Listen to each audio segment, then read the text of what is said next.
ಒಂದಲ್ಲ ಎರಡಲ್ಲ ಬರೋಬ್ಬರಿ 78 ಬ್ಯಾಂಕ್ಗಳನ್ನ RBI ಮುಚ್ಚಿದೆ. ಇನ್ನು ಕರ್ನಾಟಕದ ವಿಚಾರಕ್ಕೆ ಬರೋದಾದ್ರೆ 8 ಬ್ಯಾಂಕ್ಗಳಿಗೆ RBI ಬೀಗ ಮುದ್ರೆಯನ್ನ ಹಾಕಿದೆ.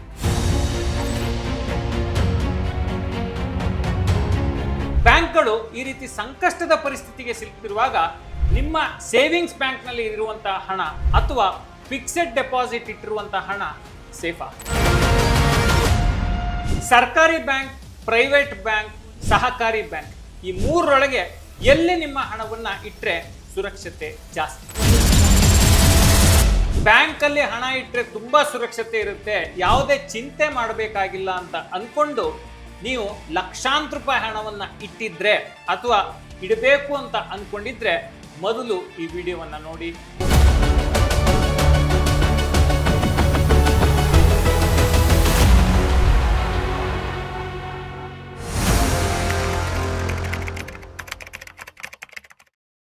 ಹಾಯ್ ಹಲೋ ನಮಸ್ಕಾರ, ನಾನು ಶೇಷಕೃಷ್ಣ ಭಟ್. ನಾವು ಕಷ್ಟಪಟ್ಟು ದುಡಿದಂತ ಹಣ ಸೇಫ್ ಆಗಿರ್ಲಿ ಅಂತೇಳಿ ಬ್ಯಾಂಕ್ನಲ್ಲಿ ಇಡ್ತೀವಿ. ಅಷ್ಟೇ ಅಲ್ಲ, ನಮ್ಮ ಹಣಕ್ಕೆ ಒಳ್ಳೆ ರಿಟರ್ನ್ಸು ಬರಬೇಕು, ಅದು ರಿಸ್ಕು ಇರಬಾರ್ದು ಅಂತೇಳಿ FD ಮಾಡಿರ್ತೀವಿ ಬ್ಯಾಂಕ್ನಲ್ಲಿ. ಆದ್ರೆ ನಾವು ಹಣ ಇಟ್ಟಿರುವಂತ ಬ್ಯಾಂಕ್ ಏನಾದ್ರೂ ಮುಳುಗೋದ್ರೆ, ದಿವಾಳಿ ಆದ್ರೆ, RBI ಆ ಬ್ಯಾಂಕ್ ಅನ್ನ ಮುಚ್ಚಿದ್ರೆ ನಮ್ಮ ಹಣದ ಕಥೆ ಏನು?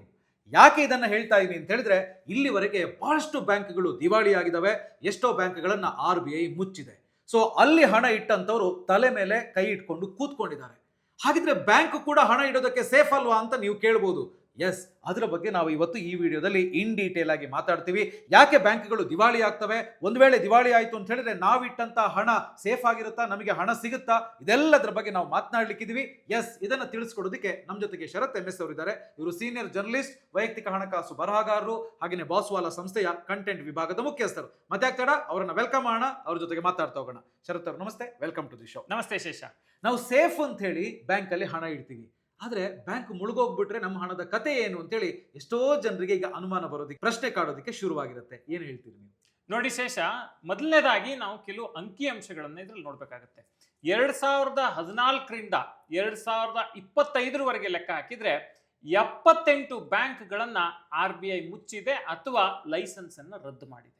ನೋಡಿ, ಬಹಳ ದೊಡ್ಡ ಸಂಖ್ಯೆ. 78 ಬ್ಯಾಂಕ್ಗಳನ್ನ ಮುಚ್ಚೋದು ಅಂದ್ರೆ ತಮಾಷೆ ಕೆಲಸ ಅಲ್ಲ. ಅದು 78 ಇನ್ಸ್ಟಿಟ್ಯೂಷನ್ಸ್ ಹೋದಂಗೆ, 78 ಬ್ಯಾಂಕ್ಗಳಲ್ಲಿ ಹೂಡಿಕೆ ಮಾಡಿರ್ತಾರಲ್ಲ ಅವರ ವಿಶ್ವಾಸವನ್ನ ಕಳ್ಕೊಂಡಂಗೆ.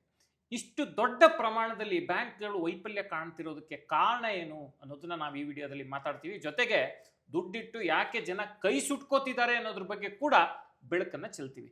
ನೋಡಿ, ಕೆಲವು ಡೇಟಾವನ್ನ ನಾನು ಹೇಳ್ತೀನಿ ಶೇಷ. 78 ಬ್ಯಾಂಕು ಅಂತ ನಾನು ಹೇಳಿದೆ. 2014ರಿಂದ 2025 ಸುಮ್ಮನೆ ಒಂದ್ಸರಿ ನಾವು ಡೇಟಾವನ್ನು ನೋಡೋಣ. 2021ರಲ್ಲಿ 8 ಕೋಆಪರೇಟಿವ್ ಬ್ಯಾಂಕ್ಗಳನ್ನ RBI ಕಾಯಂ ಆಗಿ ಬಂದ್ ಮಾಡಿದೆ. 2022ರಲ್ಲಿ 12 ಬ್ಯಾಂಕು, 2023ರಲ್ಲಿ 17 ಬ್ಯಾಂಕು, 2024ರಲ್ಲಿ 24 ಕೋಆಪರೇಟಿವ್ ಬ್ಯಾಂಕು, 2025ರಲ್ಲಿ 8 ಅರ್ಬನ್ ಕೋಆಪರೇಟಿವ್ ಬ್ಯಾಂಕ್ಗಳು. ಲೆಕ್ಕ ಹಾಕೊಳ್ಳಿ ಯಾವ ಸಂಖ್ಯೆಯಲ್ಲಿ ಬ್ಯಾಂಕ್ಗಳಲ್ಲಿ ಆಡಳಿತ ವೈಫಲ್ಯ ಆಗ್ತಿದೆ ಅನ್ನೋದಕ್ಕೆ ಇದು ಕನ್ನಡಿ ರೀತಿ ಇದೆ. ಇಷ್ಟೆಲ್ಲ ಬ್ಯಾಂಕ್ಗಳಲ್ಲಿ ದುಡ್ಡಿಟ್ಟರ ಕತೆ ಏನು ಅಂತ ಒಂದ್ಸರಿ ಯೋಚನೆ ಮಾಡಿ. 5 ಲಕ್ಷ, 10 ಲಕ್ಷ, 20 ಲಕ್ಷ ಇಟ್ಟಿರ್ತಾರೆ. ಆ ಡೆಪಾಸಿಟ್ ಏನಾಗುತ್ತೆ ಬ್ಯಾಂಕ್ ಮುಳುಗೋದ್ರೆ ಅನ್ನೋ ಪ್ರಶ್ನೆ ಈ ವಿಡಿಯೋದಲ್ಲಿ ನಾವು ಅದಕ್ಕೆ ಉತ್ತರವನ್ನು ಕೊಡ್ತೀವಿ. ನೋಡಿ ಶೇಷ, ಕಾಶ್ಮೀರದಿಂದ ಹಿಡ್ಕೊಂಡು ಕನ್ಯಾಕುಮಾರಿವರೆಗೆ ಪ್ರತಿ ರಾಜ್ಯದಲ್ಲೂ ಒಂದಲ್ಲ ಒಂದು ಬ್ಯಾಂಕ್ ಮುಚ್ಚಿದೆ.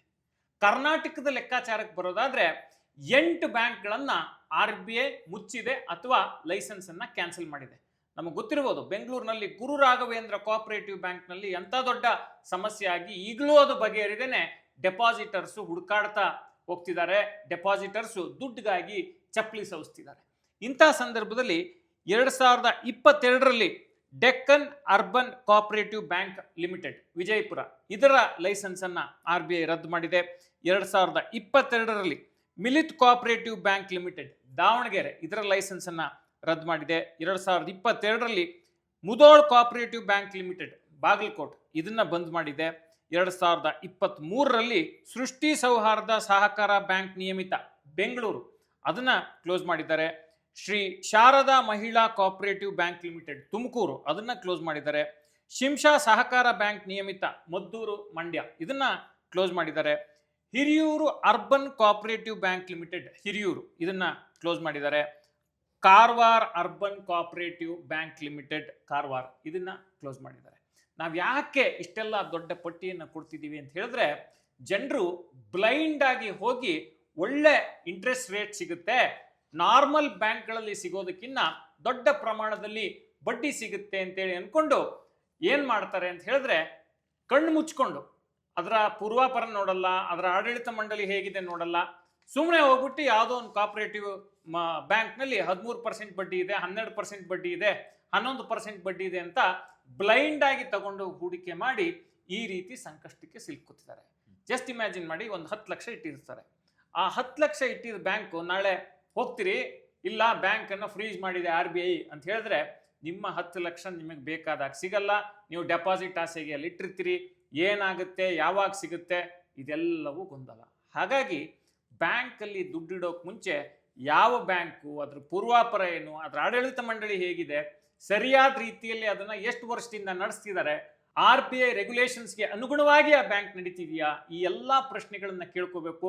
ಬ್ಲೈಂಡ್ ಆಗಿ ಹೋಗಿ ಯಾರೋ ಹೇಳಿದ್ರು ನಿಮ್ಮ ಸ್ನೇಹಿತರು ಅಂತೇಳಿ ಒಂದು ಬ್ಯಾಂಕಲ್ಲಿ ತಗೊಂಡೋಗಿ ನಿಮ್ಮ ಪರಿಶ್ರಮದ ಹಣವನ್ನ ಹಾಕಿ ಕೈ ಸುಟ್ಕೋಬೇಕು. ಎಸ್, ನಿಜವಾಗ್ಲೂ ಇದು ಒಂದು ಶಾಕಿಂಗ್ ನ್ಯೂಸ್ ಅಂತಾನೆ ಹೇಳ್ಬೋದು. RBI ಇಷ್ಟೊಂದು ಬ್ಯಾಂಕ್ಗಳನ್ನ ಮುಚ್ಚಿದೆ ಅಂತ ಹೇಳಿದ್ರೆ.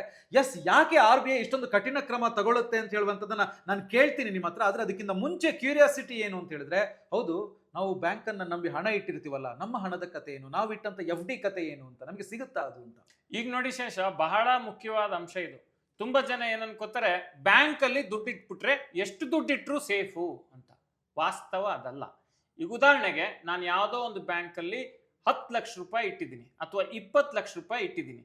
ನಾಳೆ ದಿವಸ ಆ ಬ್ಯಾಂಕು ದಿವಾಳಿ ಆಗೋಯ್ತು ಅಂತ ಹೇಳಿದ್ರೆ, deposit insurance and credit guarantee corporation ವತಿಯಿಂದ ನನಗೆ ಸಿಗೋದು ವಾಪಸ್ಸು 5 ಲಕ್ಷ ರೂಪಾಯಿ ಮಾತ್ರ. ಇದು ಮುಂಚೆ 1 ಲಕ್ಷ ರೂಪಾಯಿ ಮಾತ್ರ ಇತ್ತು. ಆ ಮಿತಿಯನ್ನ ವಿತ್ತ ಸಚಿವೆ ನಿರ್ಮಲಾ ಸೀತಾರಾಮನ್ 5 ಲಕ್ಷಕ್ಕೆ ಏರಿಕೆ ಮಾಡಿದ್ರು. ಉದಾಹರಣೆಗೆ, ನೀವೊಂದು ಬ್ಯಾಂಕಲ್ಲಿ 50 ಲಕ್ಷ ಇಟ್ಟಿದ್ರಿ ಅಥವಾ 1 ಕೋಟಿ ಇಟ್ಟಿದ್ರಿ. ನಾಳೆ ದಿವಸ ಬ್ಯಾಂಕ್ ಮುಳುಗೋಯ್ತು ಅಂತ ಹೇಳಿದ್ರೆ ನಿಮಗೆ ಸಿಗೋದು 5 ಲಕ್ಷ. ಆ ಕಾರಣಕ್ಕೆ ಸಿಕ್ ಬ್ಯಾಂಕಲ್ಲಿ ತಗೊಂಡೋಗಿ ನಿಮ್ಮ ದುಡ್ಡನ್ನು ಇಡಬೇಡಿ. ಕೆಲವರು ಇನ್ನೂ ಒಂದು ತಪ್ಪು ಮಾಡ್ತಾರೆ ಶೇಷ. ಏನು ತಪ್ಪು ಮಾಡ್ತಾರೆ ಅಂತ ಹೇಳಿದ್ರೆ, ಈಗ ಯಾವುದೋ ಒಂದು ಬ್ಯಾಂಕು, ಅದರಲ್ಲಿ ಸಹಕಾರ ನಗರ ಬ್ರಾಂಚು, ಬಸವನಗುಡಿ ಬ್ರಾಂಚು ಅಂತಿರುತ್ತೆ. ಒಂದೊಂದು ಬ್ರಾಂಚಲ್ಲಿ ಇಟ್ಟರೆ ಸೇಫಾ ಅಂತ ಕೇಳ್ತಾರೆ. ಇಲ್ಲ, ಒಂದು ಬ್ಯಾಂಕಲ್ಲಿ ನಿಮ್ಮ ಹಣಕ್ಕಿರುವ ಗರಿಷ್ಠ ಮಿತಿ ಎಲ್ಲ ಬ್ರಾಂಚ್ಗಳನ್ನು ಒಳಗೊಂಡು 5 ಲಕ್ಷ ರೂಪಾಯಿ ಮಾತ್ರ. ಇನ್ನೊಂದು ಸಿನಾರಿಯೋ ತಗೊಳ್ಳೋಣ. ನಂದು ಯಾವುದೋ ಒಂದು ಬ್ಯಾಂಕ್ ಅಕೌಂಟಲ್ಲಿ 2 ಲಕ್ಷ ರೂಪಾಯಿ ಸೇವಿಂಗ್ಸ್ ಬ್ಯಾಂಕ್ ಅಕೌಂಟಲ್ಲಿ ಇದೆ, 2 ಲಕ್ಷ ರೂಪಾಯಿ FD ಇದೆ. ನಾಳೆ ಆ ಬ್ಯಾಂಕ್ ಮುಚ್ಚೋಯ್ತು ಅಂತ ಹೇಳಿದ್ರೆ ನನಗೆ 4 ಲಕ್ಷ ರೂಪಾಯಿ ಕೂಡ ಸಿಗುತ್ತೆ. ಹಾಗಾಗಿ ಏನು ಮಾಡಬೇಕು ಅಂತ ಹೇಳಿದ್ರೆ, ಮೊದಲನೇದಾಗಿ ನಿಮ್ಮ ಹತ್ರ ದೊಡ್ಡ ಮೊತ್ತ ಇದೆ ಅನ್ನೋದಾದ್ರೆ ಆ ಹಣವನ್ನ ವಿಶ್ವಾಸಾರ್ಹ ಬ್ಯಾಂಕ್ಗಳಲ್ಲಿ ಇಡಿ. ವಿಶ್ವಾಸಾರ್ಹ ಬ್ಯಾಂಕ್ಗಳು ಅಂದ್ರೆ ಯಾವುದು? ಈ RBI ಅಲ್ಲಿ ಒಳ್ಳೆ ರೆಗ್ಯುಲೇಷನ್ ಇರುತ್ತೆ, ಪ್ರಮುಖವಾಗಿ ಜನರಿಗೆ ಗೊತ್ತಿರುತ್ತೆ. ನಾಳೆ ದಿವಸ ಏನೋ ಸಮಸ್ಯೆ ಆದರೆ RBI ಅದನ್ನ ನಿಯಂತ್ರಿಸಿ ಆ ಬ್ಯಾಂಕ್ ಅನ್ನ ಸರಿದಾರಿಗೆ ತರುತ್ತೆ. ಅಂತ ಬ್ಯಾಂಕ್ಗಳು ಅಂದ್ರೆ ತುಂಬಾ ದೊಡ್ಡ ಸಂಖ್ಯೆಯಲ್ಲಿ, ದೊಡ್ಡ ಗಾತ್ರದಲ್ಲಿ ಇರುವಂತ ಬ್ಯಾಂಕ್ಗಳಲ್ಲಿ ಇಡಿ. ಮತ್ತೆ ಒಂದೇ ಬ್ಯಾಂಕ್ ಅಕೌಂಟ್ನಲ್ಲಿ ದೊಡ್ಡ ದೊಡ್ಡ ಮೊತ್ತವನ್ನು ಇಡಬೇಡಿ. ಒಂದು 3-4 ಬ್ಯಾಂಕ್ಗಳಲ್ಲಿ ಸ್ಪ್ಲಿಟ್ ಮಾಡಿ ಇಡಿ. ಉದಾಹರಣೆಗೆ, ನನ್ನ ಹತ್ರ ಒಂದು 20 ಲಕ್ಷ ಇದೆ ಅಂತ ಇಟ್ಕೊಳ್ಳಿ. ನಾನೊಂದು 20 ಲಕ್ಷನ 3 ಬ್ಯಾಂಕ್ ಅಕೌಂಟಲ್ಲಿ ಇಟ್ಟರೆ ಆ 5-5 ಲಕ್ಷ ರೂಪಾಯಿ ಸೇಫ್ಟಿ ನನಗೆ 3 ಬ್ಯಾಂಕಲ್ಲಿ ಸಿಗುತ್ತೆ. ಸೊ ಆ ಕಾರಣಕ್ಕೆ, ಅಂದರೆ ಎಲ್ಲ ಬ್ಯಾಂಕ್ಗಳು ಮುಚ್ಚೋಗ್ತವೆ ಅಂತಲ್ಲ. ಉದ್ದೇಶ ಏನಪ್ಪ ಇದ್ರದ್ದು ಅಂತ ಹೇಳಿದ್ರೆ, ನಮ್ಮ ರಿಸ್ಕನ್ನು ನಾವು ಕಡಿಮೆ ಮಾಡ್ಕೊಳ್ಳೋ ಉದ್ದೇಶದಿಂದ ನಾವು ಹಣವನ್ನು, ನಮ್ಮ ಪರಿಶ್ರಮದ ಹಣವನ್ನು ಸ್ಪ್ಲಿಟ್ ಮಾಡಿ ಇಡಬೇಕು. ಈಗ ನೋಡಿ, ಗುರು ರಾಘವೇಂದ್ರ ಕೋಆಪರೇಟಿವ್ ಬ್ಯಾಂಕು ಅಥವಾ ನಾವು ಈಗ ಹೇಳಿದಂಥ ಬೇರೆ ಬೇರೆ ಕೋಆಪರೇಟಿವ್ ಬ್ಯಾಂಕ್ಗಳು, ಅಲ್ಲಿ ದುಡ್ಡಿಟ್ಟವರು ಇವತ್ತಿಗೂ ಅಲ್ದಾಡ್ತಿದ್ದಾರೆ. ಅವರ ದುಡ್ಡನ್ನು ಅವರೇ ತಗೊಳ್ಳೋಕೆ ಕಷ್ಟಪಡ್ತಿದ್ದಾರೆ. ಇಂಥ ಸಂದರ್ಭದಲ್ಲಿ ಏನಾಗ್ತದೆ ಅಂತ ಹೇಳಿದ್ರೆ, ಮತ್ತೆ ಈ deposit insurance and credit guarantee corporation ಇರುತ್ತಲ್ಲ, ಈಗ ಬ್ಯಾಂಕ್ ಇವತ್ತು ದಿವಾಳಿ ಆಯಿತು ಅಂದರೆ ಇಮಿಡಿಯೇಟ್ಲಿ ನಿಮಗೆ ದುಡ್ಡು ಸಿಗಲ್ಲ. ಅದಕ್ಕೊಂದು ಪ್ರೋಸೆಸ್ ಇರುತ್ತೆ. ಅದು ಪ್ರೋಸೆಸ್ ಮಾಡಿ ಆ ನಂತರ ಪಟ್ಟಿ ಮಾಡಿ ಕೊಡ್ತಾರೆ. ಕೆಲವು ತಿಂಗಳುಗಳೇ ಬೇಕಾಗುತ್ತೆ. ಸೊ ಅದೆಲ್ಲ ಆಗೋ ಹೊತ್ತಿಗೆ ನಿಮಗೆ ಏನೋ ಎಮರ್ಜೆನ್ಸಿ ಇದೆ ಅಂತ ಹೇಳಿದ್ರೆ ನಿಮ್ಮ ಪರಿಶ್ರಮದ ದುಡ್ಡು ಸಿಗೋದಿಲ್ಲ. ಹಾಗಾಗಿ ಬ್ಯಾಂಕಲ್ಲಿ ದುಡ್ಡಿಟ್ರೆ, FD ಇಟ್ಬಿಟ್ರೆ ಸೇಫಪ್ಪ, ಏನೂ ಆಗಲ್ಲ ಅನ್ನೋ ಭ್ರಮೆಯಿಂದ ಹೊರಗೆ ಬನ್ನಿ. ನಿಮ್ಮ ದುಡ್ಡನ್ನು ಸುರಕ್ಷಿತವಾಗಿ ನೀವೇ ಕಾಪಾಡಿಕೊಳ್ಳಿ. ಇದಕ್ಕೆ ಬೇಕಾಗಿರೋ ಬಹಳ ಮುಖ್ಯವಾದ ಅಂಶ ಏನು ಅಂತ ಹೇಳಿದ್ರೆ ಅರಿವು. ಎಲ್ಲಿ ದುಡ್ಡನ್ನು ಇಡಬೇಕು, ಹೇಗಿಡಬೇಕು ಅನ್ನೋ ಒಂದು ತಿಳುವಳಿಕೆ ಇದ್ದರೆ ಮಾತ್ರ ಈ ರೀತಿಯ ಸಮಸ್ಯೆಗಳಿಂದ ನಾವು ಪಾರಾಗ್ಬೋದು. ಮತ್ತೆ ಅತಿಯಾದ ಬಡ್ಡಿಯನ್ನ ಯಾವುದಾದ್ರೂ ಹಣಕಾಸು ಸಂಸ್ಥೆ ಕೊಡ್ತಾ ಇದ್ದರೆ ಆ ಹಣಕಾಸು ಸಂಸ್ಥೆಯನ್ನ ನೀವು ಅನುಮಾನದಿಂದ ನೋಡಿ. ಒಂದು ತಿಳ್ಕೊಳ್ಳಿ, ಈಗ ಉದಾಹರಣೆಗೆ ನೀವು ಯಾವುದೋ ಬ್ಯಾಂಕಲ್ಲಿ 5 ಲಕ್ಷ ರೂಪಾಯಿ ಇಟ್ಟಿದ್ದೀರಿ ಶೇಷ, ನಿಮಗೆ ಅವರು 12% ಬಡ್ಡಿ ಕೊಡ್ತಿದ್ದಾರೆ. ನಿಮ್ಗೆ 12% ಬಡ್ಡಿ ಕೊಡ್ತಿದ್ದಾರೆ ಅಂತ ಹೇಳಿದ್ರೆ ನಿಮ್ಮ 5 ಲಕ್ಷ ರೂಪಾಯಿಯನ್ನ ಮತ್ತಾರೋ ಹೈ ರಿಸ್ಕ್ ಇರೋಂಥ ವ್ಯಕ್ತಿ, ಸರಿಯಾದ ಆದಾಯ ಇರಲ್ಲ ಅಥವಾ ಸರಿಯಾದ ಉದ್ಯೋಗ ಇರಲ್ಲ, ಈ ರೀತಿಯ ವ್ಯಕ್ತಿಗೆ ಬಹುಶಃ 16% 18%ಗೆ ನಿಮ್ಮ 5 ಲಕ್ಷ ರೂಪಾಯಿಯನ್ನ ಕೊಟ್ಟಿರ್ತಾರೆ. ನಾಳೆ ದಿವಸ ಆ ಥರದ ವ್ಯಕ್ತಿ ಸಾಲವನ್ನು ಹಿಂದಿರುಗಿಸದೇ ಇದ್ದಾಗ ಅದು ನಾನ್ ಪರ್ಫಾರ್ಮಿಂಗ್ ಅಸೆಟ್ ಆಗುತ್ತೆ. ಆಗ ಓವರ್ ದಿ ಪೀರಿಯಡ್ ಏನಾಗುತ್ತೆ, ಬ್ಯಾಂಕಲ್ಲಿ ಅದೇ ಥರದ ಸಾಲ ಜಾಸ್ತಿ ಆದಾಗ ಒಂದಿನ ಬ್ಯಾಂಕು ಸಂಕಷ್ಟದ ಪರಿಸ್ಥಿತಿಗೆ ಬಂದು ನಿಂತ್ಕೊಳ್ಳುತ್ತೆ. 12% ಆಸೆಗೆ 12% ಆಸೆಗೆ ಅದೇನೋ ಹೇಳ್ತಾರಲ್ಲ ಕನ್ನಡದಲ್ಲಿ, ಹರ್ಷದ ಕೂಳಿಗೆ ವರ್ಷದ ಕೂಳು ಕಳ್ಕೊಂಡ್ರು ಅಂತ, ಹಂಗಾಗ್ಬಿಡುತ್ತೆ. ಸೊ ಹಾಗಾಗಿ ನೀವು ದುಡ್ಡಿಡುವಾಗ ಈ ಎಲ್ಲ ವಿಚಾರಗಳನ್ನ ಗಮನದಲ್ಲಿಟ್ಕೊಳ್ಳಿ. ಮುಂದಿನ ಹಂತದಲ್ಲಿ ನಾವು ಇದ್ರ ಬಗ್ಗೆ ಮಾತಾಡೋಣ. ಏನಂತ ಹೇಳಿದ್ರೆ, ಈ ತರ ಸಹಕಾರಿ ಬ್ಯಾಂಕ್ಗಳಲ್ಲಿ ಯಾಕೆ ಈ ರೀತಿ ಲ್ಯಾಪ್ಸ್ ಆಗುತ್ತೆ, RBI ಅದಕ್ಕೆ ಏನು ಕ್ರಮಗಳನ್ನ ಕೈಗೊಳ್ತಾ ಇದೆ ಅದನ್ನ ಟೈಟನ್ ಮಾಡ್ಲಿಕ್ಕೆ. ಯಾಕೆಂತ ಹೇಳಿದ್ರೆ ಭಾರತ ತುಂಬಾ ದೊಡ್ಡ ದೇಶ, ಒಂದು ರಾಜ್ಯ ಅಂತ ತಗೊಂಡ್ರೆ ನೂರಾರು ಕೋಆಪರೇಟಿವ್ ಬ್ಯಾಂಕ್ಗಳಿದ್ದಾವೆ. ಮತ್ತೆ RBI ಅದನ್ನ ಓವರ್ ಆಲ್ ಮಾನಿಟರ್ ಮಾಡುತ್ತೆ ಹೊರತು ನೀವು ಗ್ರೌಂಡ್ ರಿಯಾಲಿಟಿಯನ್ನ ನೀವೇ ನೋಡ್ಕೋಬೇಕಾಗುತ್ತೆ. ಯಾಕೆಂತ ಹೇಳಿದ್ರೆ ಒಂದು ಸಹಕಾರಿ ಬ್ಯಾಂಕ್ ಅಂದ್ರೆ ಅಲ್ಲೊಂದು ಆಡಳಿತ ಮಂಡಳಿ ಇರುತ್ತೆ, ಅಲ್ಲಿ ಅವರದ್ದೇ ಆದ ಹಿತಾಸಕ್ತಿಗಳಿರ್ತವೆ. ಅದ್ರ ಬಗ್ಗೆ ಎಲ್ಲ ಮುಂದಿನ ಹಂತದಲ್ಲಿ ಮಾತಾಡೋಣ. ಒಂದು ಕ್ಲಿಯರ್ ಮಾಡ್ಕೊಳ್ಳೋದಕ್ಕೋಸ್ಕರ ಕೇಳ್ತೀನಿ. ಫಾರ್ ಎಕ್ಸಾಂಪಲ್, ನನ್ನ ಹತ್ರ ಈಗ 15 ಲಕ್ಷ ರೂಪಾಯಿ ಇದೆ ಅಂತ ಹೇಳಿದ್ರೆ ಅದನ್ನ ತಗೊಂಡೋಗಿ ಒಂದು ಬ್ಯಾಂಕ್ ಅಲ್ಲಿ ಇಡುವ ಬದಲು 3 ಬ್ಯಾಂಕ್ಗಳಿಗೆ 5-5 ಲಕ್ಷ ಸ್ಪ್ಲಿಟ್ ಮಾಡ್ತು ಅಂತ ಹೇಳಿದ್ರೆ ನಾಳೆ ದಿನ ಯಾವುದೇ ಒಂದು ಬ್ಯಾಂಕ್ ದಿವಾಳಿ ಆಯ್ತು ಅಂತ ಹೇಳಿದ್ರೆ ನಾನು ಇಟ್ಟಂತ ಹಣಕ್ಕೆ ಗ್ಯಾರಂಟಿ ಇರುತ್ತೆ. 15 ಲಕ್ಷ ರೂಪಾಯಿ ನೀವೇನ್ ಇಟ್ಟಿರ್ತೀರಿ ಅದು ಪೂರ್ತಿ ವಾಪಸ್ ಸಿಗುತ್ತೆ 3 ಡಿಫರೆಂಟ್ ಬ್ಯಾಂಕ್ ಗಳಲ್ಲಿ ಇಟ್ಟಾಗ. ಒಂದೇ ಬ್ಯಾಂಕ್ ನ 3 ಬ್ರಾಂಚ್ ಅಲ್ಲಿ 5-5 ಲಕ್ಷ ರೂಪಾಯಿ ಇಟ್ಟರೆ ಸಿಗಲ್ಲ, 5 ಲಕ್ಷ ರೂಪಾಯಿಗೆ ನಿಮಗೆ ಇನ್ಶೂರೆನ್ಸ್ ಸಿಗೋದು. ಅಂದ್ರೆ ಬೇಸಿಕಲಿ ನಿಮ್ಮ ಹಣಕ್ಕೆ ಅಷ್ಟು ಮಾತ್ರ ಪ್ರೊಟೆಕ್ಷನ್ ಇದೆ ಅನ್ನೋದು ಇಲ್ಲಿಯ ಒಟ್ಟು ತಾತ್ಪರ್ಯ. ಈಗ ಬ್ಯಾಂಕ್ ನಲ್ಲಿ ಹಣ ಇಡುವಾಗ ಏನೇನು ಸುರಕ್ಷತಾ ಕ್ರಮಗಳನ್ನ ನಾವು ತೆಗೆದುಕೊಳ್ಬೇಕು ಅಂತ ಹೇಳೋದ್ರ ಬಗ್ಗೆ ನೀವು ಹೇಳಿದ್ರಿ. ಆದ್ರೆ ಎಷ್ಟೋ ಜನ ಮಾಡೋ ತಪ್ಪೇನು ಅಂತ ಹೇಳಿದ್ರೆ ಹಣದ ಸುರಕ್ಷತೆ ಬಗ್ಗೆ ಯೋಚನೆ ಮಾಡ್ತಾರೆ, ಅವರ ಹಾಗೂ ಅವರ ಫ್ಯಾಮಿಲಿಯ ಸುರಕ್ಷತೆ ಬಗ್ಗೆ ಯೋಚನೆ ಮಾಡೋದಿಲ್ಲ. ಅವ್ರು ಏನ್ ಮಾಡಬಹುದು? ಬಹಳ ಕರೆಕ್ಟ್ ಆಗಿ ಹೇಳಿದ್ರಿ ಶೇಷ. ತುಂಬಾ ಜನ ಏನ್ ವಿಚಾರ ಮಾಡ್ತಾರೆ ಅಂತ ಹೇಳಿದ್ರೆ ದುಡ್ದಿದ್ದ ದುಡ್ಡನ್ನ ಹೇಗೆ ಸುರಕ್ಷಿತವಾಗಿ ಇಟ್ಕೊಳ್ಳೋದು ಅನ್ನೋದ್ರ ಬಗ್ಗೆ ಒಂದಿಷ್ಟು ವಿಚಾರ ಮಾಡ್ತಾರೆ. ಆದ್ರೆ ಈ ದುಡ್ದಿದ್ದ ದುಡ್ಡನ್ನ ಸುರಕ್ಷಿತವಾಗಿ ಇಟ್ಕೋಬೇಕಾದ್ರೆ ಬಹಳ ಇಂಪಾರ್ಟೆಂಟ್ ಆಗಿರೋ ಒಂದು ವಿಷಯವನ್ನ ಮರೀತಾರೆ. ಈಗ ಪ್ರತಿ ತಿಂಗಳು ಒಂದು ಕುಟುಂಬಕ್ಕೆ ಮನೆಯ ಯಜಮಾನ ಅಥವಾ ಮನೆಯ ಯಜಮಾನಿ ದುಡ್ಕೊಂಡು ಬರ್ತಿರ್ತಾರೆ. 30,000ನೋ 50,000ನೋ 1 ಲಕ್ಷನೋ ಅವರಿಬ್ರು ಸೇರಿ ದುಡಿತಿರ್ತಾರೆ. ನಾಳೆ ದಿವಸ ಅವ್ರಿಗೇನಾದ್ರೂ ಅವರ ಜೀವಕ್ಕೇನಾದ್ರೂ ತೊಂದರೆ ಆದ್ರೆ ಆ ಕುಟುಂಬಕ್ಕೆ ಆದಾಯ ಕೊಡೋರು ಯಾರು, ಆ ಕುಟುಂಬದವ್ರು ಮಾಡಿರೋ ಸಾಲವನ್ನ ತೀರ್ಸೋದು ಯಾರು, ಆ ಮಕ್ಕಳ ವಿದ್ಯಾಭ್ಯಾಸ ನೋಡ್ಕೊಳ್ಳೋರು ಯಾರು? ಈ ರೀತಿಯ 10 ಪ್ರಶ್ನೆಗಳಿಗೆ ಬಹುತೇಕ ಜನ ಉತ್ತರವನ್ನೇ ಕಂಡುಕೊಂಡಿರಲ್ಲ. ಅದಕ್ಕೆ ಉತ್ತರ ಏನಪ್ಪಾ ಅಂತ ಹೇಳಿದ್ರೆ ಟರ್ಮ್ ಲೈಫ್ ಇನ್ಶೂರೆನ್ಸ್ ಬಹಳ ಮುಖ್ಯವಾದ ಇನ್ಶೂರೆನ್ಸ್. ಇದು ಹೇಗಪ್ಪ ಇದು ಕೆಲಸ ಮಾಡುತ್ತೆ ಅಂತ ಹೇಳಿದ್ರೆ, ನಾವೊಂದು ಪ್ರೀಮಿಯಂ ಕಟ್ತೀವಿ, 50 ಲಕ್ಷನೋ 1 ಕೋಟಿನೋ 2 ಕೋಟಿನೋ 3 ಕೋಟಿನೋ ಇನ್ಶೂರೆನ್ಸ್ ಕವರೇಜ್ ತಗೋತೀವಿ. ಏನಾದ್ರೂ ಕವರೇಜ್ ಪಡೆದಿರುವಂತ ವ್ಯಕ್ತಿಯ ಜೀವಕ್ಕೆ ತೊಂದರೆ ಆದ್ರೆ ಆ ಮೊತ್ತ ಅವರ ಕುಟುಂಬಕ್ಕೆ ಹೋಗುತ್ತೆ. ಉದಾಹರಣೆಗೆ ಹೇಳೋದಾದ್ರೆ, ಯಾವುದೋ ವ್ಯಕ್ತಿ 2 ಕೋಟಿ ರೂಪಾಯಿ ಟರ್ಮ್ ಇನ್ಶೂರೆನ್ಸ್ ಕವರೇಜ್ ಅನ್ನ ತೆಗೆದುಕೊಂಡಿದ್ರು ಅಂತೇಳಿ ಅನ್ಕೊಳ್ಳಿ. 2 ಕೋಟಿ ರೂಪಾಯಿ ಟರ್ಮ್ ಇನ್ಶೂರೆನ್ಸ್ ಕವರೇಜ್ ಅನ್ನು ತೆಗೆದುಕೊಂಡು ನಾಳೆ ದಿವಸ ಆ ವ್ಯಕ್ತಿಯ ಜೀವಕ್ಕೆ ಏನಾದರೂ ತೊಂದರೆ ಆದರೆ ಅವ್ರ ಕುಟುಂಬಕ್ಕೆ 2 ಕೋಟಿ ರೂಪಾಯಿ ಸಿಗುತ್ತೆ. 2 ಕೋಟಿಯನ್ನ ಸಿಂಪಲ್ ಫಿಕ್ಸೆಡ್ ಡೆಪಾಸಿಟ್ ಅಲ್ಲಿ ಇಟ್ಟರು ಕೂಡ ನಿಮಗೆ 8% ಇಂಟ್ರೆಸ್ಟ್ ಅಂತೆ ವರ್ಷಕ್ಕೆ 16 ಲಕ್ಷ ರೂಪಾಯಿ ಸಿಗುತ್ತೆ. ನೋಡಿ, ಆ ಕುಟುಂಬ ಅವರ ಅನುಪಸ್ಥಿತಿಯಲ್ಲೂ ಆರ್ಥಿಕವಾಗಿ ಒಂದಿಷ್ಟು ನೆಮ್ಮದಿಯಾಗಿ ಜೀವನವನ್ನ ಮಾಡಲಿಕ್ಕೆ ಸಾಧ್ಯ ಆಗುತ್ತೆ. ನೀವು ಕೇಳ್ಬೋದು, ವ್ಯಕ್ತಿಗೆ ಇದು ಪರ್ಯಾಯನ ಅಂತ. ಖಂಡಿತ ಅಲ್ಲ, ಜೀವಕ್ಕೆ ಇದು ಪರ್ಯಾಯ ಅಲ್ಲ. ಒಂದು ಎಮೋಷನಲ್ ಲಾಸು, ಒಂದು ಫಿನಾನ್ಷಿಯಲ್ ಲಾಸು. ಈ ಫಿನಾನ್ಷಿಯಲ್ ಲಾಸ್ಗೆ ಪರಿಹಾರ ಏನಪ್ಪಾ ಅಂತ ಹೇಳಿದ್ರೆ ಟರ್ಮ್ ಲೈಫ್ ಇನ್ಶೂರೆನ್ಸ್. ಇದನ್ನ ಕಾಂಪ್ರಮೈಸ್ ಆಗುವಂಥ ಪ್ರಾಡಕ್ಟ್ ಅಲ್ಲ, ಇದನ್ನ ಪ್ರತಿಯೊಬ್ಬರು ಕೊಳ್ಳೇಬೇಕಾದಂಥ ಪ್ರಾಡಕ್ಟು. ಡಿಸ್ಕ್ರಿಪ್ಷನಲ್ಲಿ ನಾವೊಂದು ಲಿಂಕನ್ನು ಕೊಟ್ಟಿದ್ದೀವಿ, ಆ ಲಿಂಕನ್ನು ಬಳಸಿ ನೀವು ಟರ್ಮ್ ಇನ್ಶೂರೆನ್ಸನ್ನು ಖರೀದಿ ಮಾಡ್ಬೋದು. ತಿಂಗಳಿಗೆ 400ರಿಂದ 500 ರೂಪಾಯಿಂದ ಪ್ರೀಮಿಯಂ ಶುರು ಆಗುತ್ತೆ. ನಾವು ಏನು ಲಿಂಕ್ ಕೊಟ್ಟಿದ್ದೀವಲ್ಲ ಆ ಲಿಂಕನ್ನು ನೀವು ಬಳಸಿ ಖರೀದಿ ಮಾಡಿದ್ರೆ 51 ಇನ್ಶೂರೆನ್ಸ್ ಕಂಪನಿಗಳ ಪ್ರಾಡಕ್ಟ್ಗಳನ್ನು ಕಂಪೇರ್ ಮಾಡಿ ನಿಮಗೆ ಯಾವ ಇನ್ಶೂರೆನ್ಸ್ ಸೂಕ್ತ ಅದನ್ನ ನೀವು ಪರಿಗಣಿಸ್ಬೋದು. ಅಷ್ಟೇ ಅಲ್ಲ, 15% ಡಿಸ್ಕೌಂಟ್ ಕೂಡ ಸಿಗುತ್ತೆ. ಇನಿಷಿಯಲ್ 30 ಮಿನಿಟ್ಸ್ ಕ್ಲೇಮ್ ಸಪೋರ್ಟ್ ಅನ್ನು ಕೊಡ್ತಾರೆ. ಈಗ ಬರೀ ಇನ್ಶೂರೆನ್ಸ್ ಮಾಡ್ತಾರಾ ಅಂದ್ರೆ ಇಲ್ಲ, ನಿಮಗೆ ಅಗತ್ಯ ಇದ್ದಾಗ ಕ್ಲೇಮ್ ಸಪೋರ್ಟ್ ಅನ್ನು ಕೂಡ ಕೊಡ್ತಾರೆ. ಡಿಸ್ಕ್ರಿಪ್ಷನ್ ಅಲ್ಲಿ ಲಿಂಕ್ ಇದೆ, ಅದನ್ನ ಬಳಸ್ಕೊಂಡು ಆದಷ್ಟು ಬೇಗ ಟರ್ಮ್ ಇನ್ಶೂರೆನ್ಸ್ ತಗೊಳ್ಳಿ. ನಿಮ್ಮ ಕುಟುಂಬದ ಆಪತ್ಕಾಲದ ಆಪ್ತ ಮಿತ್ರ ಯಾರಪ್ಪ ಅಂತ ಹೇಳಿದ್ರೆ ಟರ್ಮ್ ಲೈಫ್ ಇನ್ಶೂರೆನ್ಸ್. ಮತ್ತೆ ಬಹಳ ಇಂಪಾರ್ಟೆಂಟ್ ಆದ ಒಂದು ವಿಷಯ, ಟರ್ಮ್ ಇನ್ಶೂರೆನ್ಸ್ ನಲ್ಲಿ 400-500 ರೂಪಾಯಿಂದ ಪ್ರೀಮಿಯಂ ಶುರುವಾಗಿ ಕೋಟಿಗಳವರೆಗೆ ಕವರೇಜ್ ಅನ್ನ ಪಡ್ಕೋಬಹುದು. ನಾನು ಆಗ್ಲೇ ಎಕ್ಸ್ಪ್ಲೇನ್ ಮಾಡ್ತಿದ್ದೆ 1 ಕೋಟಿ 2 ಕೋಟಿ ಕವರೇಜ್ ಅನ್ನ ಹೇಗೆ ಪಡ್ಕೋಬಹುದು ಅಂತ ಹೇಳಿ.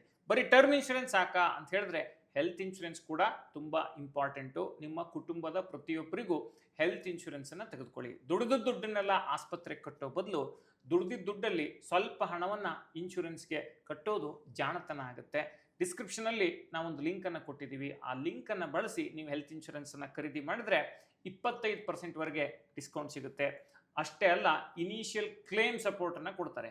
ಈಗೇನೋ ಹೆಲ್ತ್ ಇನ್ಶೂರೆನ್ಸ್ ಕ್ಲೇಮ್ ಮಾಡಬೇಕು ಅಂದಾಗ ನಿಮಗೆ ಕ್ಲೇಮ್ ಸಪೋರ್ಟ್ ಅನ್ನ ಕೊಡ್ತಾರೆ. 51 ಇನ್ಶೂರೆನ್ಸ್ ಕಂಪನಿಗಳ ಪ್ರಾಡಕ್ಟ್ಗಳನ್ನು ಕಂಪೇರ್ ಮಾಡಿ ಹೆಲ್ತ್ ಇನ್ಶೂರೆನ್ಸ್ ತೆಗೆದುಕೊಳ್ಳುವಂಥ ಅವಕಾಶ ನಿಮಗೆ ಇಲ್ಲಿ ಇದೆ. ಅಷ್ಟೇ ಅಲ್ಲ, ನಿಮಗೆ ಸಂಕಷ್ಟದ ಪರಿಸ್ಥಿತಿಯಲ್ಲಿ ನಿಮ್ಮ ಜೊತೆಗೆ ನಿಲ್ಲಕ್ಕೆ ಡೆಡಿಕೇಟೆಡ್ ಹೆಲ್ತ್ ಮ್ಯಾನೇಜರ್ ಅನ್ನು ಕೂಡ ಒದಗಿಸ್ತಾರೆ. ಡಿಸ್ಕ್ರಿಪ್ಷನಲ್ಲಿ ಲಿಂಕ್ ಇದೆ, ಅದನ್ನು ಬಳಸ್ಕೊಂಡು ಆದಷ್ಟು ಬೇಗ ಟರ್ಮ್ ಮತ್ತು ಹೆಲ್ತ್ ಇನ್ಶೂರೆನ್ಸ್ ಅನ್ನು ತಗೊಳ್ಳಿ. ಇವೆರಡೂ ಕೂಡ ನಿಮ್ಮ ಹಣಕಾಸಿನ ಬೆಳವಣಿಗೆಗೆ, ನಿಮ್ಮ ಆರ್ಥಿಕ ಪ್ರಗತಿಗೆ ಭದ್ರ ಬುನಾದಿ. ಇವನ್ನ ಕಡೆಗಣಿಸಿ ನೀವು ಬರೀ ಹೂಡಿಕೆ ಮಾಡ್ತೀನಿ ಅಂತ ಹೇಳಿದ್ರೆ ದುಡ್ದಿದ್ದ ದುಡ್ಡನ್ನೆಲ್ಲ ಹೂಡಿಕೆ ಮಾಡಿ ದುಡ್ಡನ್ನೆಲ್ಲ ತಗೊಂಬಂದು ಆಸ್ಪತ್ರೆಗೆ ಅನಿವಾರ್ಯ ಅನಿಶ್ಚಿತ ಸಂದರ್ಭದಲ್ಲಿ ಸುರಿಬೇಕಾಗತ್ತೆ. ಪರಿಶ್ರಮದ ದುಡ್ಡನ್ನ ಆಸ್ಪತ್ರೆಗೆ ಸುರಿಬೇಡಿ. ತುಂಬಾ ಇಂಪಾರ್ಟೆಂಟ್ ಪಾಯಿಂಟ್ ಹೇಳಿದ್ರಿ. ಈ ಟರ್ಮ್ ಇನ್ಶೂರೆನ್ಸ್ ಮತ್ತೆ ಹೆಲ್ತ್ ಇನ್ಶೂರೆನ್ಸ್ ಪ್ರತಿಯೊಬ್ಬರಿಗೂ ಎಷ್ಟು ಮುಖ್ಯ ಅಂತ. ಇನ್ನು ನಾವು ನೆಕ್ಸ್ಟ್ ಪಾಯಿಂಟ್ಗೆ ಹೋಗೋದಿದ್ರೆ, ಈ ಬ್ಯಾಂಕ್ಗಳು ದಿವಾಳಿ ಆಗ್ತಾವಲ್ಲ ಅಥವಾ RBI ಬ್ಯಾಂಕ್ಗಳನ್ನ ಮುಚ್ಚುತ್ತವಲ್ಲ, ಇದು ಎಷ್ಟು ಸೀರಿಯಸ್ ಇಶ್ಯೂ ಅಂತ. ಈಗ ನೋಡಿ ಶೇಷ, ನಾವೊಂದು ಡೇಟಾವನ್ನ ಪಾರ್ಲಿಮೆಂಟ್ ಅಲ್ಲಿ ಪ್ರೆಸೆಂಟ್ ಮಾಡಿರೋ ಡೇಟಾವನ್ನ ಹೇಳ್ತಿದ್ದೀನಿ. ಹೆಚ್ಚು ಕಡಿಮೆ 70 ಅರ್ಬನ್ ಕೋಆಪರೇಟಿವ್ ಬ್ಯಾಂಕ್ಗಳನ್ನ ಮುಚ್ಚಿದ್ದಾರೆ ಅಥವಾ ಲೈಸೆನ್ಸ್ ಅನ್ನ ಕ್ಯಾನ್ಸಲ್ ಮಾಡಿದ್ದಾರೆ ಅನ್ನೋದು ಪಾರ್ಲಿಮೆಂಟ್ ಅಲ್ಲಿ ಟೇಬಲ್ ಮಾಡಿರುವಂತ ಡೇಟಾ ಹೇಳುತ್ತೆ. ಉದಾಹರಣೆಗೆ ತಗೊಳ್ಳೋದಾದ್ರೆ 36 ಬ್ಯಾಂಕ್ಗಳನ್ನ ಮಹಾರಾಷ್ಟ್ರದಲ್ಲಿ ಕ್ಲೋಸ್ ಮಾಡಿದ್ದಾರೆ. ನಮ್ಮ ಫಿನಾನ್ಷಿಯಲ್ ಕ್ಯಾಪಿಟಲ್ ಅಂತ ಕರಿತೀವಲ್ಲ, ಮಹಾರಾಷ್ಟ್ರನ ದೇಶದ ಆರ್ಥಿಕ ರಾಜಧಾನಿ ಅಂತ ಕರಿತೀವಿ. ಆರ್ಥಿಕ ರಾಜಧಾನಿಯಲ್ಲೇ 36 ಬ್ಯಾಂಕ್ಗಳನ್ನ ಕ್ಲೋಸ್ ಮಾಡಿದ್ದಾರೆ. ಉತ್ತರ ಪ್ರದೇಶದಲ್ಲಿ 14 ಬ್ಯಾಂಕ್ಗಳನ್ನ ಕ್ಲೋಸ್ ಮಾಡಿದ್ದಾರೆ. ಕರ್ನಾಟಕಕ್ಕೆ ಬಂದಾಗ ನಾವು ಆಗ್ಲೇ ಹೇಳಿದ್ವಿ 8 ಬ್ಯಾಂಕ್ಗಳನ್ನ ಕ್ಲೋಸ್ ಮಾಡಿದ್ದಾರೆ. ನೋಡಿ, ಯಾಕಪ್ಪ ಇದು ತುಂಬಾ ಕ್ರೂಷಿಯಲ್ ಡೇಟಾ ಅಂತ ಹೇಳಿದ್ರೆ, ಈಗ deposit insurance and credit guarantee corporation ಇದೆಯಲ್ಲ, ಏನಾದರೂ ಬ್ಯಾಂಕ್ ದಿವಾಳಿ ಆದರೆ ನಾವು ಇನ್ಶೂರೆನ್ಸನ್ನು ಕವರ್ ಮಾಡಿ ಪ್ರತಿ ಗ್ರಾಹಕನಿಗೂ 5 ಲಕ್ಷ ಕೊಡ್ತೀವಿ ಅನ್ನೋ ಒಂದು ಸಂಸ್ಥೆ ಏನಿದೆಯಲ್ಲ, ಅದರಲ್ಲಿ ಕ್ಲೇಮ್ ಮಾಡ್ತಿರುವಂಥ ಹಣದ ಪೈಕಿ 97% ಹಣವನ್ನು ಕೋಆಪರೇಟಿವ್ ಬ್ಯಾಂಕ್ಗಳು ಕ್ಲೇಮ್ ಮಾಡ್ತಾ ಇದ್ದಾವೆ. ಲೆಕ್ಕ ಹಾಕಿ, ಅಂದರೆ 100ರಲ್ಲಿ 97% ಕೋಆಪರೇಟಿವ್ ಬ್ಯಾಂಕ್ಗಳು, 10ರಲ್ಲಿ 9.25% ಕೋಆಪರೇಟಿವ್ ಬ್ಯಾಂಕ್ಗಳು ಕ್ಲೇಮ್ ಅನ್ನ ಮಾಡ್ತಿದ್ದಾವೆ. ಎಷ್ಟು ದೊಡ್ಡ ಸ್ಕೇಲಲ್ಲಿ ಇದೆ ಇದು ಅಂತ ಹೇಳಿದ್ರೆ, ಒಂದಲ್ಲ ಎರಡಲ್ಲ 16,000 ಕೋಟಿ ರೂಪಾಯಿಗಳನ್ನ deposit insurance and credit guarantee corporation ಈ ಹೂಡಿಕೆದಾರರ ಹಿತರಕ್ಷಣೆಗಾಗಿ, ಅಂದರೆ ಬ್ಯಾಂಕಲ್ಲಿ ಏನು ದುಡ್ಡು ಕಳ್ಕೊಂಡಿರ್ತಾರಲ್ಲ ದಿವಾಳಿ ಆಗಿರೋ ಕಾರಣಕ್ಕೆ, ಅವರ ಹಿತರಕ್ಷಣೆಗಾಗಿ ಪೂರೈಕೆಯನ್ನು ಮಾಡಿದೆ. ಇದು ಎಷ್ಟೋ ಜನ ಮಿಡಲ್ ಕ್ಲಾಸು, ಸೀನಿಯರ್ ಸಿಟಿಸನ್ಸು ಇವರೆಲ್ಲರನ್ನ ಆತಂಕಕ್ಕೆ ದೂಡಿದೆ. ಇದಷ್ಟೇ ಅಲ್ಲ, ಪರಿಹಾರ ಇಷ್ಟು ಕಳ್ಕೊಂಡಿರೋ ಮೊತ್ತ ಲೆಕ್ಕ ಹಾಕೊಂಡ್ರೆ ಇನ್ನೂ ದೊಡ್ಡ ಪ್ರಮಾಣದಲ್ಲಿ ಇರುತ್ತೆ. ಹಾಗಾಗಿ ಹೂಡಿಕೆ ಮಾಡುವ ಮುನ್ನ ಸರಿಯಾದ ಬ್ಯಾಂಕನ್ನು ಆಯ್ಕೆ ಮಾಡ್ಕೊಳ್ಳಿ. ಇದು ಬಹಳ ಬಹಳ ಮುಖ್ಯ. ಕಾಶ್ಮೀರದಿಂದ ಕನ್ಯಾಕುಮಾರಿವರೆಗೆ, ರಾಜಸ್ಥಾನ, ಅಸ್ಸಾಂ, ಆಂಧ್ರ ಪ್ರದೇಶ, ಕರ್ನಾಟಕ, ಕೇರಳ ಎಲ್ಲ ಕಡೆ ಈ ಸಮಸ್ಯೆ ಇದೆ ಅನ್ನೋದು ಖಾತ್ರಿಯಾಗಿ ಅಂಕಿಅಂಶಗಳು ಹೇಳ್ತಾ ಇದೆ. ಎಸ್, ಇಲ್ಲಿ ಒಂದು ಪಾಯಿಂಟ್ ಏನು ಅಂತ ಹೇಳಿದ್ರೆ ನೋಡಿ, ಇದರಲ್ಲಿ ಬಹಳಷ್ಟು ಜನ ನಂಗೆ ಆಶ್ಚರ್ಯ ಅಂತ ಅನಿಸಿದ್ದು, ಇವರಿಗೆ 16,000 ಕೋಟಿ ರೂಪಾಯಿಯನ್ನ ಡಿಸ್ಟ್ರಿಬ್ಯೂಟ್ ಮಾಡಿದ್ದಾರೆ DICGC ಅವರು ಅಂತ ಹೇಳಿದ್ರಿ. ಅದರಲ್ಲೂ ಕೂಡ ಕಾನೂನು ಮಿತಿಗಿಂತ ಹೆಚ್ಚಿನ ಹಣವನ್ನು ಇಟ್ಟಿರುವಂಥವರು ಲಕ್ಷಾಂತರ ಮಧ್ಯಮ ವರ್ಗದ ಕುಟುಂಬಗಳು ಮತ್ತೆ ಹಿರಿಯ ನಾಗರಿಕರ ಕೋಟಿ ಶತಕೋಟಿ ರೂಪಾಯಿಗಳು ಇನ್ನೂ ಕೂಡ ಈ ಬ್ಯಾಂಕ್ ಫ್ರೀಸ್ ಆಗಿದೆ. ನೋಡಿ, ಈಗ 16,000 ಕೋಟಿ ಅಂತ ಏನಿದೆಯಲ್ಲ ಶೇಷ, ಅದು ಬರೀ ಪರಿಹಾರ, ಕಳೆದುಕೊಂಡಿರೋ ಮೊತ್ತ ಅಲ್ಲ. ಬರೀ ಪರಿಹಾರ ರೂಪದಲ್ಲಿ deposit insurance and credit guarantee corporation ಕೊಟ್ಟಿದೆ. ಈಗ ಉದಾಹರಣೆಗೆ ನೀವು 10 ಲಕ್ಷ ಇಟ್ಟಿದ್ರಿ, ನಿಮಗೆ ಪರಿಹಾರ ಸಿಗೋದು 5 ಲಕ್ಷ. 1 ಕೋಟಿ ಇಟ್ಟಿದ್ರಿ, ಪರಿಹಾರ ಸಿಗೋದು 5 ಲಕ್ಷ, ಇನ್ನು 95 ಲಕ್ಷ ಹೋಯ್ತು. ಸೊ ಈ ರೀತಿಯ ಸಮಸ್ಯೆಗಳು ಬರ್ತವೆ. ನಾವು ಅದಕ್ಕೇನೆ ಕೋಆಪರೇಟಿವ್ ಬ್ಯಾಂಕ್ಗಳಲ್ಲಿ ದುಡ್ಡಿಡುವಾಗ ಎಚ್ಚರಿಕೆಯಿಂದ ಇಡಿ. ಹಾಗಂತ ಎಲ್ಲ ಕೋಆಪರೇಟಿವ್ ಬ್ಯಾಂಕ್ಗಳು ಕೆಟ್ಟ ಬ್ಯಾಂಕ್ಗಳು ಅಂತಲ್ಲ. ಒಳ್ಳೆ ಆಡಳಿತ ನಡೆಸುವಂಥ ಸಾಕಷ್ಟು ಕೋಆಪರೇಟಿವ್ ಬ್ಯಾಂಕ್ಗಳು ಇವತ್ತಿಗೂ ಇದ್ದಾವೆ. ವಿಶ್ವಾಸಾರ್ಹ ಕೋಆಪರೇಟಿವ್ ಬ್ಯಾಂಕ್ಗಳು ಇದ್ದಾವೆ. ಜನ ಅದನ್ನ ಅರ್ಥ ಮಾಡಿಕೊಂಡು ಒಳಸುಳಿಗಳನ್ನು ತಿಳ್ಕೊಂಡು ಹೂಡಿಕೆ ಮಾಡೋದ್ರ ಬಗ್ಗೆ ಎಚ್ಚರಿಕೆಯಿಂದ ಮುನ್ನಡಿಬೇಕಾಗತ್ತೆ. ಈಗ ಬ್ಯಾಂಕ್ಗಳು ಯಾಕೆ ದಿವಾಳಿ ಆಗ್ತವೆ ಅಥವಾ ಮುಚ್ಚ ಹೋಗ್ತವೆ, ಇದರ ಹಿಂದಿರುವಂತ ಕಾರಣ ಏನು ಅಂತ? ಈಗ ನೋಡಿ, ಬಹಳ ಪ್ರಮುಖವಾದ ಕಾರಣ ಏನಪ್ಪಾ ಅಂತ ಹೇಳಿದ್ರೆ ಈ ಡ್ಯುಯಲ್ ರೆಗ್ಯುಲೇಷನ್ ಟ್ರ್ಯಾಪ್. ಉದಾಹರಣೆಗೆ ಈ ಫಿನಾನ್ಷಿಯಲ್ ಟ್ರಾನ್ಸಾಕ್ಷನ್ ಬೇರೆ ರೀತಿಯ ಮಾನಿಟರಿಂಗ್ ಅನ್ನ ರಿಸರ್ವ್ ಬ್ಯಾಂಕ್ ಆಫ್ ಇಂಡಿಯಾ ಮಾಡುತ್ತೆ, ಅದರಲ್ಲಿ ಯಾವುದೇ ಎರಡನೇ ಮಾತಿಲ್ಲ. ಆದ್ರೆ ಸಮಸ್ಯೆ ಎಲ್ಲಿ ಬರುತ್ತಪ್ಪ ಅಂತ ಹೇಳಿದ್ರೆ, ಒಂದು ಕಡೆ RBI ಇವುಗಳನ್ನ ಕಂಟ್ರೋಲ್ ಮಾಡುತ್ತೆ, ಕೋಆಪರೇಟಿವ್ ಬ್ಯಾಂಕ್ಗಳನ್ನ. ಮತ್ತೊಂದು ಕಡೆ ಏನಾಗುತ್ತೆ, ಸ್ಥಳೀಯ ಸರ್ಕಾರಗಳ ಹಸ್ತಕ್ಷೇಪ ಇರುತ್ತೆ. ಹೇಗೆ ಹಸ್ತಕ್ಷೇಪ ಇರುತ್ತೆ ಅಂತ ಹೇಳಿದ್ರೆ, ಅಲ್ಲಿಯ ಆಡಳಿತದ ಮೇಲೆ, ಅಲ್ಲಿ ಆಡಳಿತ ಮಂಡಳಿಯ ಮೇಲೆ ಸರ್ಕಾರದ ಹಸ್ತಕ್ಷೇಪ ಇರುತ್ತೆ. ಚುನಾವಣೆಗಳು ನಡೀತವೆ, ಅಲ್ಲಿರುವಂತ ಮೆಂಬರ್ಗಳ ಮೇಲೆ ಒಂದು ಹಸ್ತಕ್ಷೇಪ ಆಗುತ್ತೆ. ಈ ರೀತಿಯ ಒಂದು ಹಸ್ತಕ್ಷೇಪ ಇರೋ ಕಾರಣ ಈ ಸಮಸ್ಯೆಗೆ ಸಿಲುಕುವಂತ ಸಾಧ್ಯತೆ ಕೆಲವು ಕೋಆಪರೇಟಿವ್ ಬ್ಯಾಂಕ್ಗಳಲ್ಲಿ ಆಗುತ್ತೆ. ಈಗ ನೋಡಿ, ಇನ್ನೊಂದೇನಾಗುತ್ತಪ್ಪ, ಎರಡನೇ ಪಾಯಿಂಟ್ ಏನು ಅಂತ ಹೇಳಿದ್ರೆ, insider and self servicing lending. ಅಂದರೆ ಅಲ್ಲಿ ಯಾರೋ ಮೆಂಬರ್ ಇರ್ತಾರೆ, ಒಬ್ಬ ಮೆಂಬರು ಅವ್ರಿಗೆ ಬೇಕಾದ ಮೊತ್ತವನ್ನು ಅವರ ಬಿಸ್ನೆಸ್ಗೆ ತೆಗೆದುಕೊಳ್ತಾರೆ. ಉದಾಹರಣೆಗೆ ನೀವೊಂದು ಪಬ್ಲಿಕ್ ಸೆಕ್ಟರ್ ಬ್ಯಾಂಕ್ಗೆ, ಅಥವಾ ನೀವು ಯಾವುದೋ ಒಂದು NBFCಗೆ, ಅಥವಾ ನೀವು ಪ್ರೈವೇಟ್ ಸೆಕ್ಟರ್ ಬ್ಯಾಂಕ್ಗೆ ಹೋಗ್ಬಿಟ್ಟು ನೀವೇ ಬೋರ್ಡ್ ಮೆಂಬರ್ ಆಗಿದ್ರು ಕೂಡ ನೀವು ದುಡ್ಡು ತಗೋಬೇಕು ಅಂತ ಹೇಳಿದ್ರೆ ಹತ್ತಾರು ರಿಸ್ಟ್ರಿಕ್ಷನ್ಗಳು ಇರ್ತವೆ.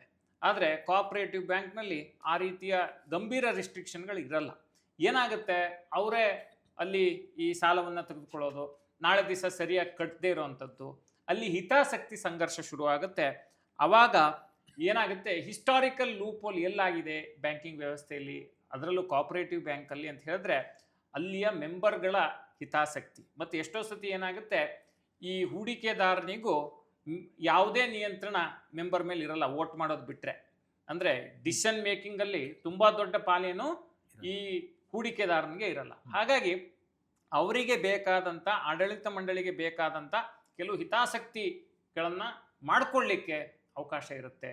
ಹಾಗಾಗಿ ಹೂಡಿಕೆ ಮಾಡುವಾಗ ಆಡಳಿತ ಮಂಡಳಿ ಎಷ್ಟು ಸ್ವಚ್ಛವಾಗಿದೆ, ಎಷ್ಟು ವಿಶ್ವಾಸಾರ್ಹ ಅನ್ನೋದನ್ನು ನೋಡಬೇಕಾಗುತ್ತೆ. ಈಗ ಒಂದು ಸಣ್ಣ ಎಕ್ಸಾಂಪಲ್ ಕೊಡೋದಾದ್ರೆ ಇದು ಯಾವ ರೀತಿ ಆಗುತ್ತೆ ಅನ್ನೋದಕ್ಕೆ, Punjab and Maharashtra cooperative bank ಏನಿದೆ, PMC ಹಗರಣ ಅಂತ ನಾವು ಕರಿತೀವಲ್ಲ, ಅದರಲ್ಲಿ ಅಲ್ಲಿರುವಂಥ ಅಫಿಷಿಯಲ್ಗಳು ಫ್ರಾಡುಲೆಂಟ್ ಲೋನನ್ನು, ಅಂದರೆ ಮೋಸದ ರೂಪದಲ್ಲಿ 6,500 ಕೋಟಿ ರೂಪಾಯಿಗಳ ಸಾಲವನ್ನು ಒಂದು ರಿಯಲ್ ಎಸ್ಟೇಟ್ ಎಂಟಿಟಿಗೆ ಕೊಟ್ಟಿದ್ದಾರೆ. ಇದರ ಪರಿಣಾಮ ಏನಾಯಿತು, 11,600 ಕೋಟಿ ರೂಪಾಯಿ ಸ್ಟ್ರಕ್ ಆಯಿತು.